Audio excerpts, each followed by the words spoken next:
The Falklands, along with the islands of South Georgia and the South Sandwich, are an archipelago of islands in the Atlantic Ocean that are distant from the nearest point. 650 km from Argentina's coast, over 13,000 km from Great Britain.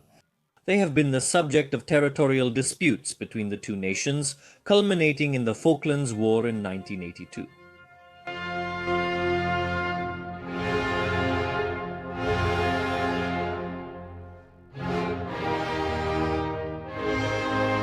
The history of the territorial dispute is quite long. The islands were discovered and named Falkland by an English captain in 1690. At the time, despite archaeological traces of populations that had lived there in the past, they were only inhabited by penguins. In 1765, Commodore John Byron, grandfather of the famous poet, established a colony called Port Egmont on the western part of the islands.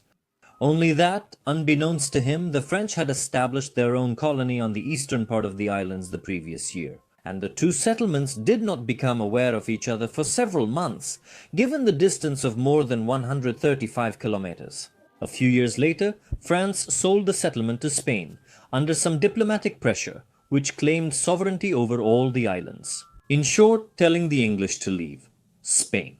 In 1770, it occupied the English settlement, but withdrew under threat of war, allowing English colonists to return home.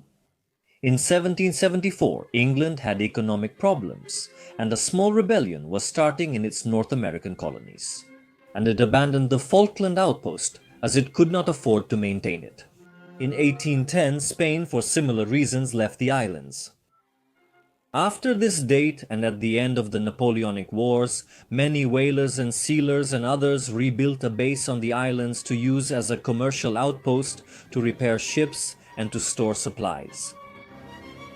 In 1828, Louis Vernet, an Argentine citizen, opened cattle ranches to supply meat to the ships, and the following year was appointed by the Argentine government as governor of the islands. Britain protested, saying they had no right to do so since the islands were theirs, a protest that was ignored. The next year, Vernet arrested American seal hunters for hunting without a license. The United States typically sent the Navy to occupy the islands. Argentina responded by sending more troops, but they mutinied, and a chaos of armed clashes began. Great Britain, alarmed by this situation on islands it considered its own, returned in 1833, re-establishing order and law in the colony. The dispute was forgotten in the following years, but it resurfaced in 1941 when the pro-fascist government of Argentina believed the victory of Nazi Germany was near.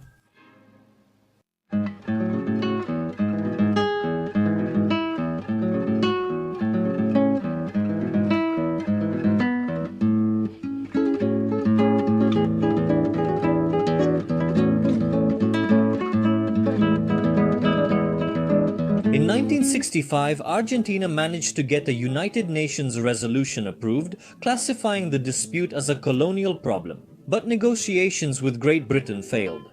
In 1976, General Leopoldo Galtieri took power in Argentina with a coup d'etat. The regime was not very popular, and the Argentine people were burdened with a severe economic crisis. In an attempt to win over the population by giving the nation a victory, he decided to take possession of the Malvinas Islands, as they are called in Spanish, Las Malvinas Son, Argentinas. The battle cry. The tension between the two countries was extremely high and diplomatic relations were broken. On April 2, Admiral Jorge Anaya led Argentine troops to land near Port Stanley, the island's capital. After brief resistance from about 100 British soldiers, they occupied the islands. On April 3, other troops attacked South Georgia Island, where there were 22 British soldiers, who, despite their courageous defense, even a ship turned around because of a single sniper, were forced to surrender.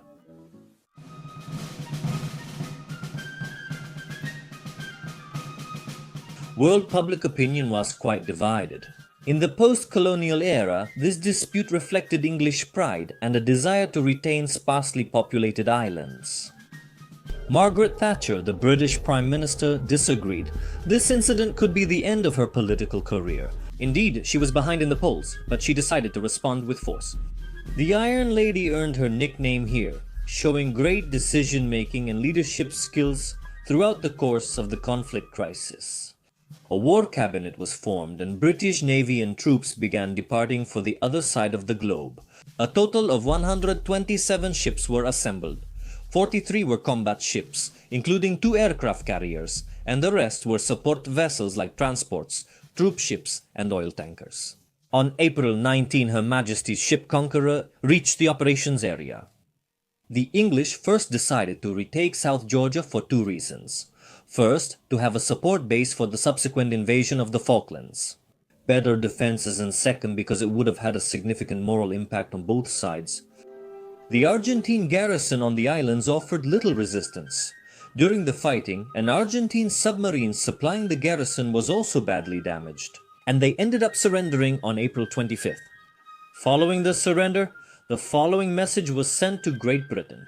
Please be informed. Her Majesty the White Ensign flies with the Union Jack in South Georgia. God save the Queen. Prime Minister Thatcher will give the news to the press. She simply said, "Rejoice at the news." It was a morally significant event.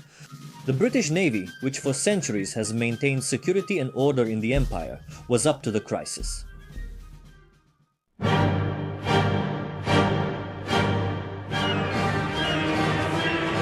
The British aimed to isolate the islands by creating a 200 nautical mile exclusion zone and securing control of the sea and air before launching land operations.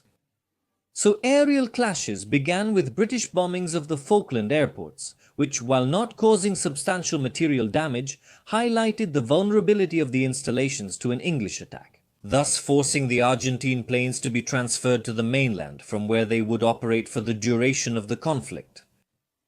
There were various air losses on both sides, and none of the belligerents managed to achieve air supremacy. At sea it was different. The Argentine Navy tried to outflank the English fleet to attack it, but on May 2, the Her Majesty's ship Conqueror, a British nuclear submarine, lurked and sank.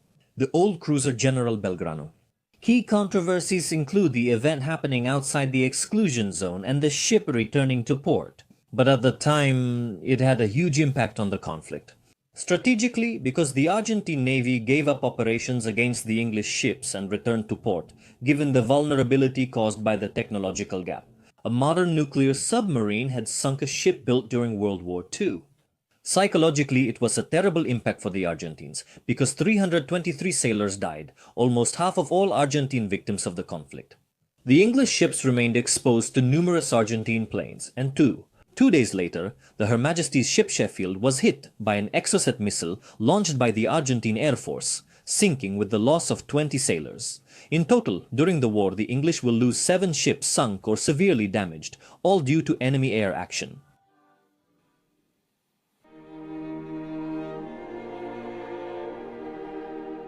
Despite lacking the planned air superiority, the landing proceeded anyway. Port Stanley was too well defended, with around 10,000 Argentine troops in the area. The Argentines had a clear numerical superiority in terms of ground troops, but it should be noted that they were almost all conscripts with little training, while the English had sent veteran and professional troops. Raids had already occurred at strategic points, with more Special Air Service forces involved. But the main landing of the British troops took place around San Carlos Bay, the night of May 21st. 4,000 men from the 3rd Commando Brigade, the main British Royal Marines combat unit, landed under enemy fire. To reach the coast, one must pass through a strait that, given the numerous Argentine attackers, is called Bomb Alley.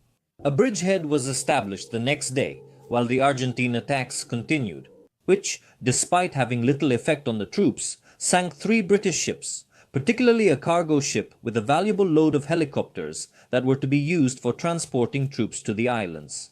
The decision had to be made to march the troops to Port Stanley for several days, backpacking. A detachment headed south to Goose Green, where about 1,000 Argentine soldiers defended Baglia, a key point. On May 27-28, the 500 men of the 2nd Parachute Battalion, with artillery and naval support, captured Goose Green and over 900 Argentine soldiers. Further northeast, British Special Forces defeated and captured the Argentine Special Forces, who were trying to block the road in advance to the British troops who was slowly approaching.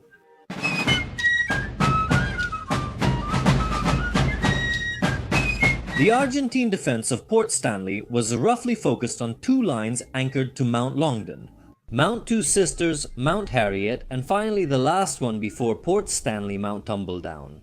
To support attacks, troops and supplies were landed at Bluff Cove, east of Goose Green, on the road to Port Stanley.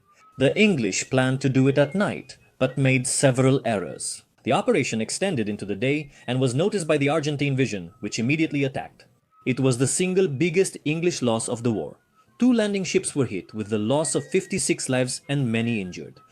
Morale stayed high. On June 11, after a few days of preparation, the English launched their attack. Mount Harriet was captured with few casualties, and the Two Sisters surrendered. Mount Longdon proved to be a more difficult target. English troops were pinned down by enemy fire for hours, but the advance continued slowly. On June 13th, Mount Tumbledome's high rocky cliffs were the only obstacle. The Scots Guards, perhaps best known when they guard Buckingham Palace, along with other units, advanced at night in a violent attack even on the left flank. Major Kisley led his men forward with bayonets fixed, personally killing 3 Argentine soldiers, earning the Military Cross. There was still plenty of resistance, but the battle was won. James Riddle, a soldier and piper for the Scottish Guards, climbed to the top and played a melody he composed and wrote on a cigarette pack. During the battle,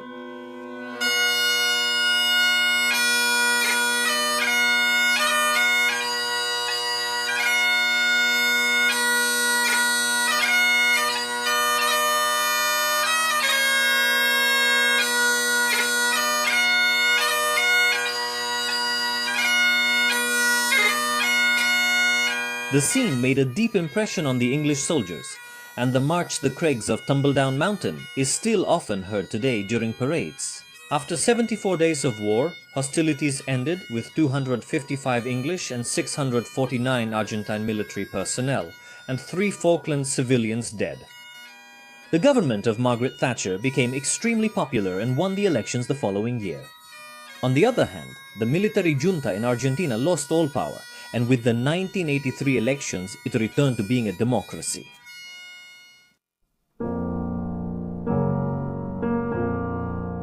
The Falklands War still arouses a lot of interest. It is militarily very interesting and is regularly studied. Politically, it is still alive because it is very recent. And it is still debated whether it was really worth fighting it and who the islands should belong to. For now, the Union Jack continues to fly.